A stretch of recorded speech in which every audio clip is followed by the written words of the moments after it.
Hello everyone, welcome back to my channel. तो कैसे हो आप सभी? आई होप आप सभी अच्छे होंगे, ठीक-ठाक होंगे और अपना अच्छे से ख़्याल रख रहे होंगे और आप सभी को हरे कृष्णा, राधे-राधे। तो इस बार भी मेरी वीडियो काफ़ी लेट हो गई, वो इस वज़ह से क्योंकि मेरी तबीयत थोड़ी-सी थी ख़राब। लेकिन अब एकदम ठीक है, तो मैं पूजा कर ही रही थी, सारी तैयारी मैंने कर ली है पूजा की और अभी मुझे गोपाल जी को स्नान करवाना है, तो मैंने सोचा क्यों ना आपके लिए छोटी-सी वीडियो बनाई जाए। तो गोपाल जी को स्नान करवाने से पहले मैं सारी जैसे जोत की तैयारी कर लेती हूँ, जो भी भोग प्रसाद मुझे लगाना होता है भगवान जी को, गोपाल जी को, देवी-देवताओं को, वो भी मैं सारी तैयारी कर लेती हूँ, उसके बाद ही गोपाल जी को स्नान करवाती हूँ। तो चलिए करवाते हैं गोपाल जी को स्नान। और अगर आप मेरे चैनल पे न्यू हैं तो चैनल को सब्सक्राइब कर लीजिए और अगर आपको ये वीडियो भी अच्छी लगे तो इसको लाइक भी ज़रूर कर दीजिए। तो गोपाल जी का जो स्नान है वो रोज़ ही होता है, लेकिन जब मेरी तबीयत ठीक नहीं होती फिर हस्बैंड स्नान करवा देते हैं गोपाल जी को या फिर बच्चे भी करवा देते हैं। और कल सुबह मैं वॉक करने के लिए गई थी तो ये मैं रास्ते में से फूल भी तोड़ के लाई थी गुलाब के। तो अब गर्मियाँ ज़्यादा हो गई हैं तो गुलाब के जो फूल हैं अब बिल्कुल कम ही हो गए हैं। तो ये पीच कलर का एक गुलाब का फूल था तो ये काफ़ी सुंदर लग रहा था मुझे तो ये भी मैंने तोड़ लिया।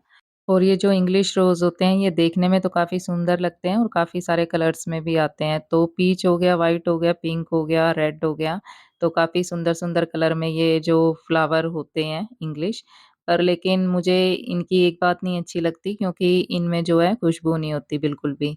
तो मुझे तो देसी गुलाब ही पसंद आते हैं क्योंकि इनमें खुशबू भी होती है और इनका जो कलर है, वो भी काफ़ी अच्छा लगता है। तो इस बारी अप्रैल के महीने में जो गुलाब के फूल हैं हमारे घर में इतने आए हैं गोपाल जी के लिए क्योंकि मेरा भाई भी तोड़ के ला देता है, मैंने आपको काफ़ी वीडियो में बताया है।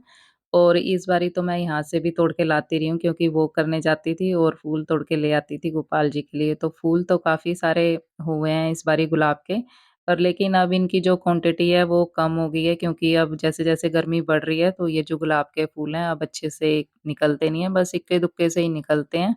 और अब गर्मी जैसे दिन-ब-दिन बढ़ ही रही है, तो गोपाल जी के स्नान वाले पानी में आप गुलाब जल ज़रूर डालें, केवड़ा जल भी डाल सकते हो आप और ये जो फूल होते हैं, ये भी डाल सकते हो। तो अगर फूल ना भी मिले आपके आस-पास, तो आप फूल जो मार्केट से खरीद के भी ला सकते हो।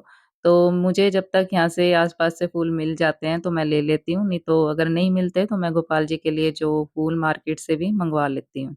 तो कहीं न कहीं फूलों के बिना भी पूजा करनी थोड़ी अधूरी-सी लगती है, तो अगर आपके आस-पास मिल जाते हैं फूल तो ठीक है, ना मिले तो मार्केट से लाएँ, अगर मार्केट से भी ना मिले फूल तो तब भी कोई बात नहीं, आप भगवान जी को, कृष्ण कन्हैया को श्रद्धा के फूल अर्पित करें, क्योंकि श्रद्धा और प्रेम से बढ़कर हमारे गोपाल जी को और कुछ भी प्रिय नहीं है। तो चाहे हमारे पास सामग्री जितनी भी हो, अगर श्रद्धा ही नहीं है भगवान के प्रति, कृष्ण के प्रति, तो कोई फ़ायदा ही नहीं है हमारी पूजा-पाठ करने का और चाहे सामग्री हमारे पास कुछ भी ना हो पर लेकिन प्रेम से हम भगवान का नाम जाप करते हैं तो भगवान को वो बहुत प्रिय होता है। क्योंकि हमारे कृष्ण कन्हैया हमारे राम जी स्वयं अपने नाम में समाये हुए हैं, तो इसलिए तो कहते हैं राम से बड़ा राम का नाम। तो आप भी मेरे साथ बोलिए हरे कृष्ण, कृष्ण कृष्ण हरे हरे, हरे राम राम हरे हरे।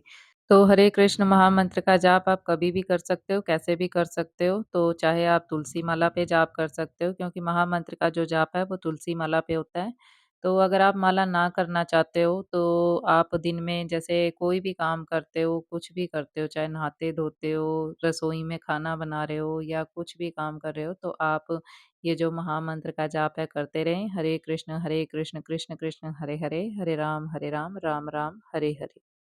तो लीजिए गोपाल जी का स्नान भी हो गया और इनको इनकी निक्कर भी पहना दी और अब पहना दी जाए इनको बनियान। तो लीजिए ये तो हो गए तैयार और अब मैं इनका करूँगी चंदन से श्रृंगार।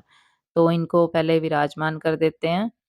तो सबसे पहले ठाकुर जी को इत्र लगा दिया जाए क्योंकि अब पता नहीं गर्मियाँ तो हो ही गई हैं, इतनी तो नहीं है पर जो मौसम एकदम चेंज हो गया है और जो ड्राइनेस बहुत हो जाती है, तो मेरे जो हाथ-पैरों में काफ़ी ड्राइनेस होती है, तो मेरे को लगता है कि गोपाल जी को भी फ़ील होती होगी। तो इनको भी जो मैं इत्र की जो मालिश है, वो अच्छे से कर देती हूँ क्योंकि ये जो इत्र है ये रोल ऑन है और ऑयल सा होता है ये, तो इसलिए इनको जो मैं इत्र लगा देती हूँ, इनके फेस पे भी और इनके जो हाथ-पैरों पे भी मैं अच्छे से इत्र की जो मालिश है, वो कर दूँगी।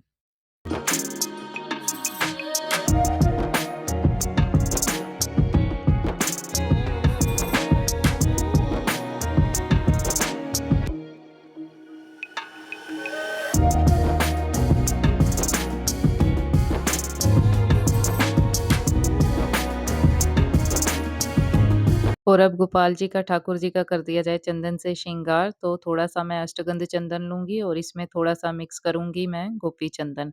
तो ये जो अष्टगंध चंदन है, ये थोड़ा-सा दानेदार है, तो इसको अच्छे से पानी से मैं गीला करके और इसका अच्छे से बना लूँगी पेस्ट। और अब अक्षय तृतीया भी आने वाली है, यानी कि 10 तारीख की अक्षय तृतीया है, तो ज़्यादा दिन भी नहीं है। तो अक्षय तृतीया की भी आप सभी को हार्दिक शुभकामनाएँ पहले से। और अक्षय तृतीया वाले दिन गोपाल जी का जो चंदन श्रृंगार ज़्यादा से ज़्यादा किया जाता है। तो अब चंदन यात्रा स्टार्ट होने ही वाली है, तो चंदन यात्रा के दौरान जैसे पूरा 40 दिन चंदन यात्रा चलती है, तो आप गोपाल जी का जो श्रृंगार है चंदन से ज़्यादा करें, क्योंकि हमारे ठाकुर जी को अपना चंदन श्रृंगार करवाना अच्छा भी लगता है और इनको ठंडक भी पहुँचती है। तो इसलिए जो गोपाल जी का पूरे 40 दिन जो चंदन से श्रृंगार किया जाता है, तो अगर आपके गोपाल जी छोटे हैं या आप गोपाल जी का टूथपिक से श्रृंगार नहीं कर पाते, तो कोई बात नहीं, आप गोपाल जी का जो श्रृंगार है अनामिका उँगली से करें। तो इनके पूरे शरीर पे चंदन लगाएँ अक्षय तृतीया वाले दिन। तो आप इनके हाथों-पैरों पे यानी पूरे बॉडी पे भी आप इनका जो चंदन लगा सकते हो गोपाल जी को, क्योंकि गोपाल जी को ज़्यादा से ज़्यादा ठंडक पहुँचाई जाती है और गोपाल जी प्रसन्न भी होते हैं। तो लीजिए, बाल गोपाल जी ने, ठाकुर जी ने अपना श्रृंगार करवा लिया और अब ये जो जितना भी सामान इधर-उधर फैल जाता है गोपाल जी को तैयार कराते टाइम, तो ये मैं अब सँभाल दूँगी, क्योंकि जब गोपाल जी को स्नान करवाते हैं या इनका श्रृंगार करते हैं तो काफ़ी सामान इधर-उधर फैल ही जाता है। तो अब इनको रख दिया जाए अपनी जगह पर। और ये जो गोपाल जी का स्नान वाला पानी है, तो आज जैसे कि एतवार है, संडे है आज, तो तुलसी जी में तो नहीं जाएगा ये। तो ये जो पानी है, ये मैं जो दूसरे प्लांट लगे हैं मेरे घर में, उसमें मैं डाल दूँगी। तो तुलसी महारानी को आप संडे वाले दिन, एकादशी वाले दिन और द्वादशी वाले दिन भूल के भी जल ना दें। तो एकादशी वाले दिन ये हो सकता है कि अगर तुलसी माता थोड़ी-सी अगर सूख रही हो, क्योंकि गर्मियों के दिन है, तो एकादशी वाले दिन आप दे सकते हैं, लेकिन संडे को और द्वादशी वाले दिन भूल के भी ना दें। तो ये गोपाल जी का मैं आपको हार दिखा रही थी, तो मल्टी कलर का है, काफ़ी सुंदर लग रहा है देखने में। पर हमारे गोपाल जी ने हार अपना डाल लिया है, तो इसको भी मैंने रख दिया है साइड। और ये है हमारे ठाकुर जी की तुलसी माला, तो ये बड़े गोपाल जी के लिए है, छोटे गोपाल जी की भी मैंने बनाई थी, पर वो पता नहीं कहाँ रखी है, मिली नहीं मुझे। तो ये कल बेटी ने तैयार करा था गोपाल जी को, तो तब निकाल ली थी, तो ये भी काफ़ी पुरानी है। तो मैंने सोचा था गोपाल जी के लिए चाँदी वाली तुलसी माला बनवाऊँगी, तो जब मैं लेने गई थी तो इनके साइज़ की मिली नहीं थी, तो इसलिए मेरे दिमाग में यही आया कि चलो चाँदी के मोती ले ले जाएँ या घुंघरू, तो मैं घर पे ही इनकी जो माला है बना लूँगी। तो ये काफ़ी टाइम पहले बनाई थी मैंने गोपाल जी की, छोटे गोपाल जी की भी बनाई थी, पर उनकी जो माला है वो मिली नहीं। तो बस अब पूजा मैंने कर ली है, गोपाल जी को भोग भी लगा दिया। तो अब जैसे कि गर्मियाँ आ ही गई हैं, तो मेरे को गोपाल जी के लिए जो गर्मियों की ड्रेसें हैं, वो भी सिलाई करनी है। तो जितनी भी मेरे से सिलाई ज़्यादा तो मुझे आती ही नहीं है, जितनी हो पाती है वो मैं गोपाल जी के लिए जो वस्त्र जैसे भी सिल पाते हैं, वो मैं सिल लेती हूँ घर पे ही, क्योंकि मुझे अपने हाथ से जो गोपाल जी के लिए वस्त्र बनाना ज़्यादा अच्छा लगता है। तो अभी मैं आपको दिखाती हूँ, मैंने गोपाल जी के लिए एक चद्दर भी सिलाई करी है। तो जो गोपाल जी के बिस्तरे होते हैं, चद्दर होती है, ये भी मैं घर पे ही बनाती हूँ। तो ये देखिए, ये कॉटन की मैंने सिलाई करी थी। तो ये जो कॉटन का कपड़ा काफ़ी पतला था, तो इसके पीछे जो मैंने लाइनिंग लगा दी है, क्योंकि जब हम इसको धोते हैं तो ये एकदम सिकुड़-सा जाता है अगर लाइनिंग ना लगाओ तो। तो इसीलिए मैंने थोड़ी हल्की-सी लाइनिंग भी इसमें लगा दी है। तो बस यहीं तक थी आज की ये वीडियो। उम्मीद करती हूँ आपको वीडियो अच्छी लगी होगी। अगर अच्छी लगी है तो लाइक, शेयर और सब्सक्राइब ज़रूर कर लीजिए मेरे चैनल को, और कमेंट बॉक्स में अपने अच्छे-अच्छे सुझाव देना बिल्कुल मत भूलिए। मिलते हैं नेक्स्ट वीडियो में, तब तक के लिए हरे कृष्णा, राधे राधे।